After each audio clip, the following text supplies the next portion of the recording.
कधीच नाही चुकणार तुमचे फेवरेट टीव्ही शोज झी5 सोबत, तेही एकदम फ्री। दिव्या, दिव्या, दिव्या,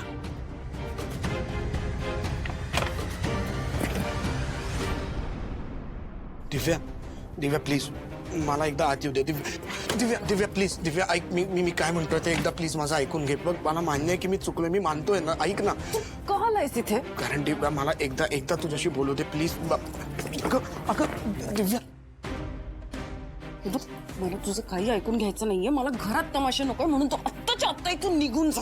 मला माहितीये दिव्या मी काही तमाशे करायला नाही आलोय, पण प्लीज माझं ऐकून घे। माझ्याकडे मला फरक पडत नाही चंदन, तू खड्ड्यात जा। नाही दिव्या, अगं असं नको करू। हे बघ मी हवं तर परत तुझे पाय धरतो, पण असं नको करू ग दिव्या, माझं ऐकून घे। ऐक, तू तिथे पण माझी इज्जत घालवलीस, इथे पण घालवशील।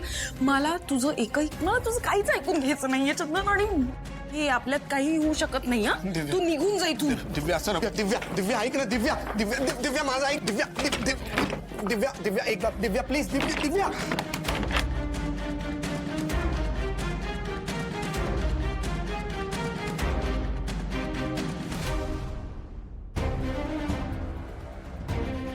ठीक आहे, मी एवढा मोठा गुन्हा केला आहे तर तिला राग येणं साहजिक आहे, पण माझं प्रेम खरं आहे। मी नाही जाणार इथून।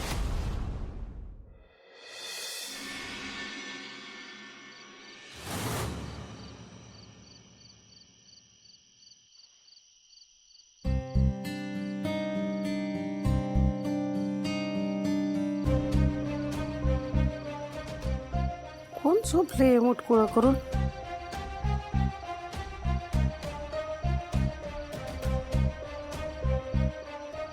चंदन, ह्यो तर दिव्या बरोबर आत आलेला नाही, मग इथं का येऊन मुटकुळं करून झोपलाय? चंदन,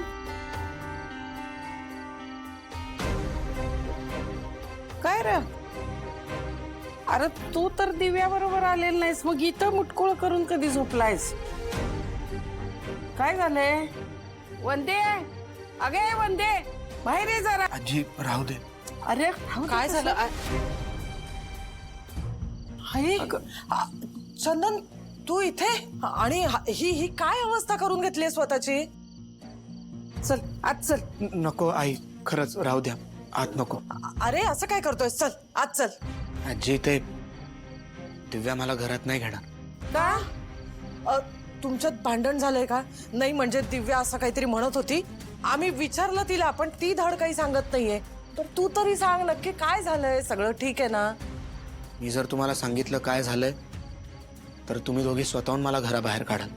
म्हणजे आजी, आई, मी तो चंदन नाहीये जो तुम्ही मला समजताय। अगं म्हणजे ह्यो तोतया आहे का काय? म्हणजे त्याच्यासारखा दिसणारा? नाही. ह्याला आधी बाहेर का? तू बाहेर ये, बाहेर ये. आई थांबा। आजी नाही, तसं नाही। मला हे म्हणायचंय की माझ्या आयुष्याबद्दलची तुम्हाला सांगितलेली प्रत्येक गोष्ट खोटी आहे।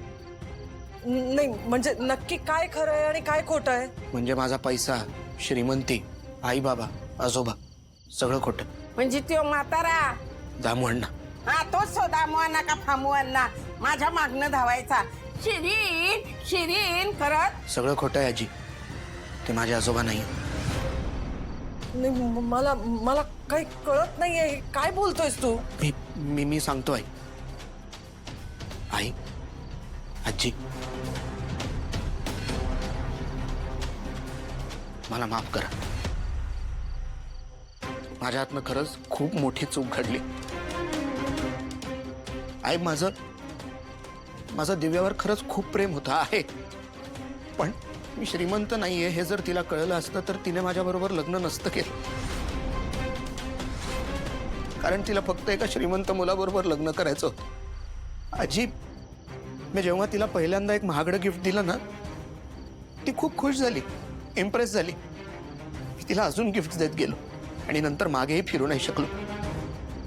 एक खोटं लपवण्यासाठी मी 1000 वेळा खोटं बोललोय। माझा आणि दिव्याचा जो काही संसार उभा आहे तो फक्त खोट्यावर उभा आहे। आज मला कळतंय, खोटं बोलून उभी केलेली कुठलीही गोष्ट कायमची टिकत नाही. तुला लाज नाही वाटली खरं?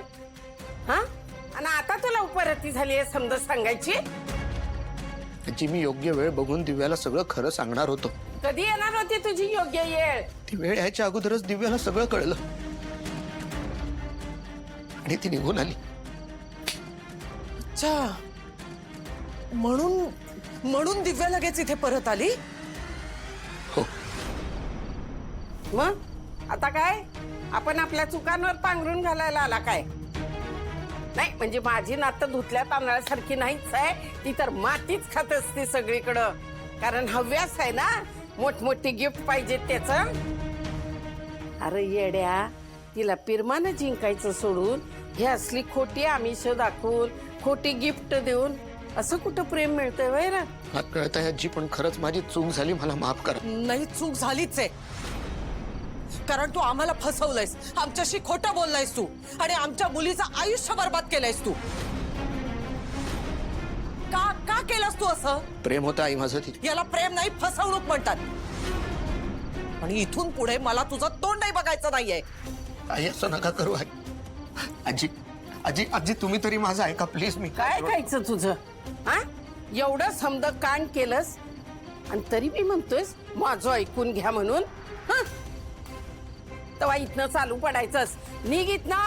आजी असं नका करू. आजी आजी एकदा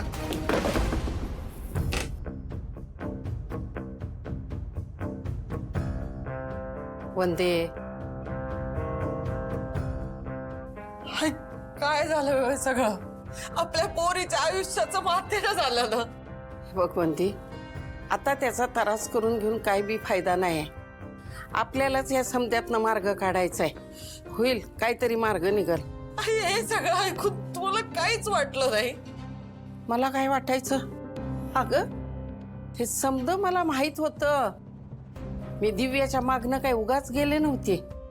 तिथं जे म्या बघितलं का नाही, तेव्हाच माझ्या मनात पाल चुकचुकली होती की इथं काहीतरी गडबड आहे. त्याने फसवलं आपल्याला एकीला आणि आपल्याला सुद्धा. वंदे, त्यानं एकट्यानं नाही फसवलंय. त्याला कारणीभूत आपल्या पोरीचा स्वभाव आहे. प्रत्येक गोष्टीचा हव्यास होता तिला. तिला पैसा पाहिजे होता, तिला मोठमोठ्या गोष्टी पाहिजे होत्या, मोठमोठ्या हॉटेलमध्ये जायचं होतं. खाल्ली का नाही मग ती तिनं?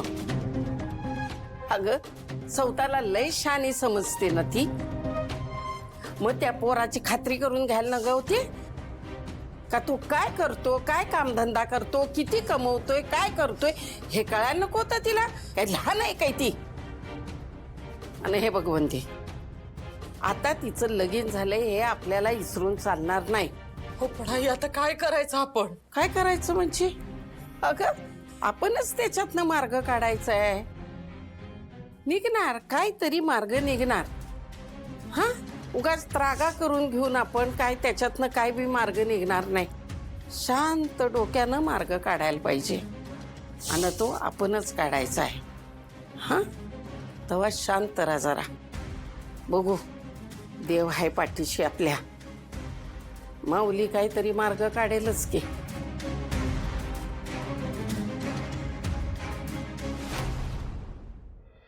झी 5 ॲप डाउनलोड करा आणि पहा सर्व एपिसोड्स एकदम फ्री.